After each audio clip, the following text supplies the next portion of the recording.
Have you ever been rejected? By someone you loved? By a dream job? By the world itself? You thought it was the end of your story.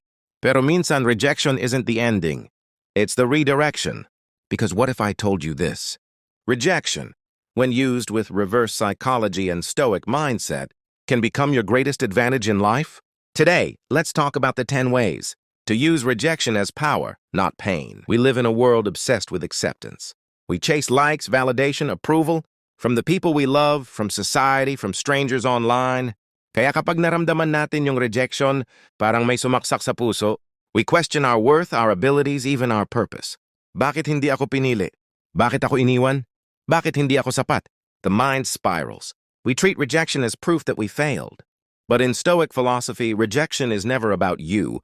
It's about the event. Epictetus once said, "It's not what happens to you, but how you react to it that matters." Rejection is neutral. Pero tayo ang nagbibigay ng kulay, bigat, at meaning nito. Think about it. How many times have you stopped trying because of rejection? How many dreams died quietly because someone said, "Hindi mo kaya"? You wrote your poem, no one read it. You applied for that job, you had no reply. You confessed your feelings, only silence. And in that silence, you built a wall of fear, a wall that separates you from your potential. Pero alam mo ang mas malala, you start rejecting yourself before the world even does. You say things like, "Baka hindi ko deserve. Wala akong karapatan. I'm not ready." You reject yourself in advance para hindi masakit pag iba ang gumawa nun. But that's not Stoicism. That's surrender. And you weren't born to surrender. Reverse psychology of rejection. The Stoics believed that everything, including rejection, is an invitation to control your response. So here's the mindset shift. Instead of seeing rejection as an attack, see it as a mirror. When life says no, ask yourself, what is this no trying to redirect me toward? Let's break down the 10 ways you can turn rejection into power.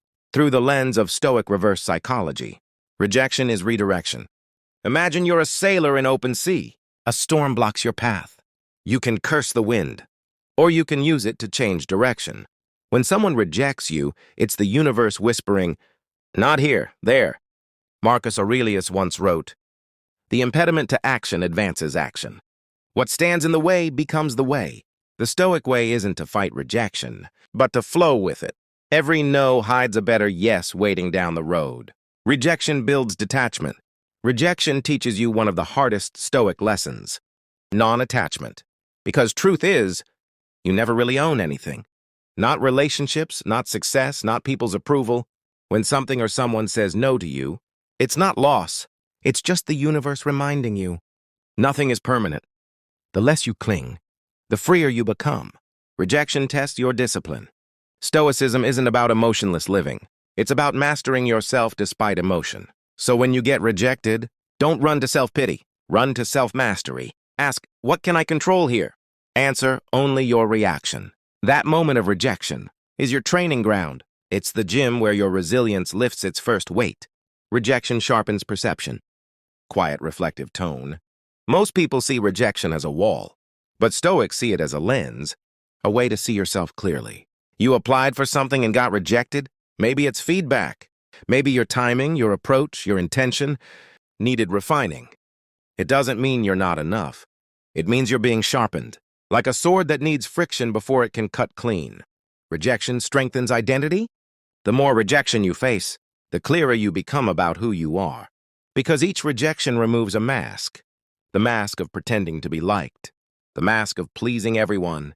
The mask of needing validation. Soon only the real you remains. The Stoics call this living according to nature, being authentically yourself, unmoved by outside opinions. That's power. Mini story. There was once a man who tried to sell lanterns in daylight. People mocked him. Who would buy light when the sun is up? They laughed. But he smiled. He said, "I'm not selling light. I'm preparing for the night."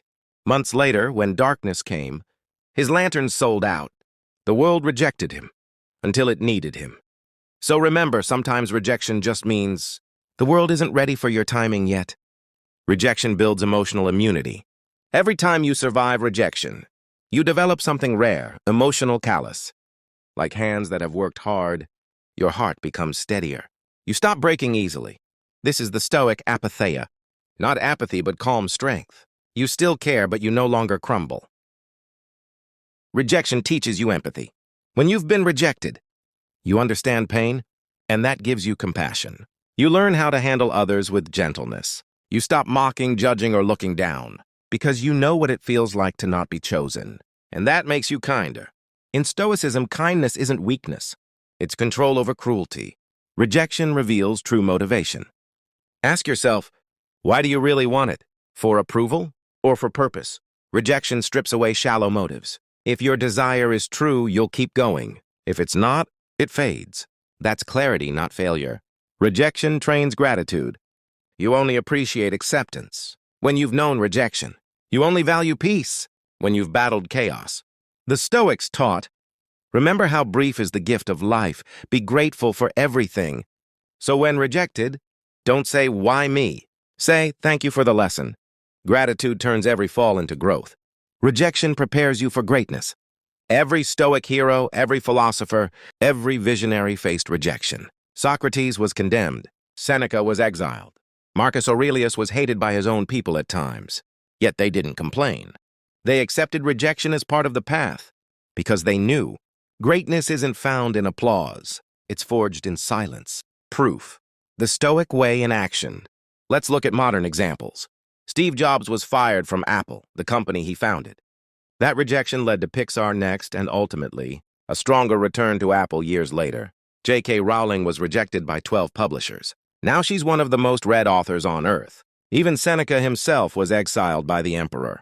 But that exile gave him time to write the Stoic letters that shaped history for 2,000 years. Rejection is not your downfall. It's the universe's way of saying, you're not done yet. So the next time someone says no, don't take it personally. Take it philosophically. Because in every rejection, there's a seed of redirection. In the next episode, Part 2, we'll dive deeper into the practical Stoic exercises to transform your mind and actions every time you face rejection, so you can respond not with anger, but with absolute inner power. Remember, you don't need acceptance to be valuable. You only need awareness.